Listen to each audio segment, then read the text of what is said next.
Arabie Saoudite, le 12 septembre 2015, une équipe qui creusait un tunnel sous la mosquée Masjid al-Haram à la Mecque a exhumé un objet pour le moins très mystérieux et convoité. Le projet de construction était très controversé car il impliquait la démolition de la relique la plus sacrée de l'islam. Il fallait qu'il y ait une très bonne raison en arriver à cette action profane, que les autorités n'étaient ostensiblement pas prêtes à partager avec le public.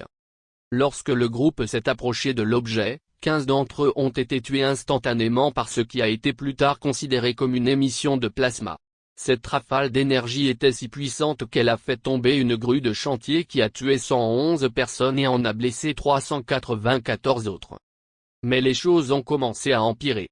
Le 24 septembre 2015, une deuxième tentative a été faite pour exhumer le divin artefact qui est désormais surnommé l'Arche de Gabriel, ce qui a provoqué une autre émission massive de plasma qui a tué environ 4000 personnes de plus.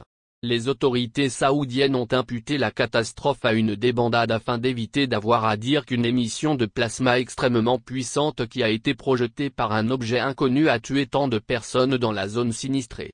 Cela ne pouvait pas être un désastre causé par une débandade, puisque les victimes n'étaient pas couvertes de sang et n'avaient pas les os fracturés, ces gens sont tombés raides morts.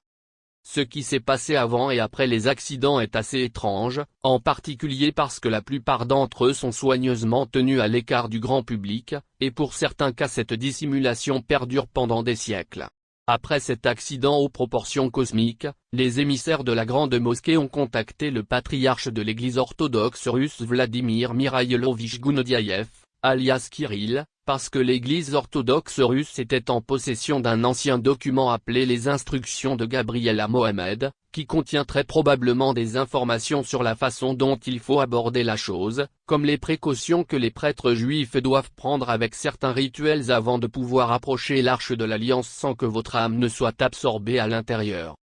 La Russie assure le transport de l'Arche de Gabriel avec de lourdes escortes militaires en Antarctique. Tout d'abord, il faut répondre à une autre question. Pourquoi les Saoudiens démoliraient-ils la relique la plus précieuse de l'islam? Qu'est-ce qui pourrait être assez conséquent, si je puis dire, pour démolir ce que les musulmans considèrent comme l'un des points cardinaux les plus importants de leur foi? Il pourrait s'agir d'une découverte époustouflante. Peut-être une découverte semblable à celle qui a été faite en 2003 dans les montagnes roumaines de Busegi. En 2003, un satellite américain équipé d'un radar pénétrant le sol a découvert une cavité souterraine dans les montagnes de Busegi qui avait une forme géométrique parfaite, sphérique, ce qui signifie que cette chose ne pouvait pas être le fruit de Dame Nature, à un niveau purement évolutif et organique. Cette situation complexe a empiré du fait qu'en 1999, un hélicoptère de l'armée israélienne s'est écrasé dans la zone, tuant les 6 passagers qui étaient à son bord. Quoi qu'il en soit, avec l'aide des services secrets du département 0 de la Roumanie, la CIA a creusé un tunnel dans cette cavité.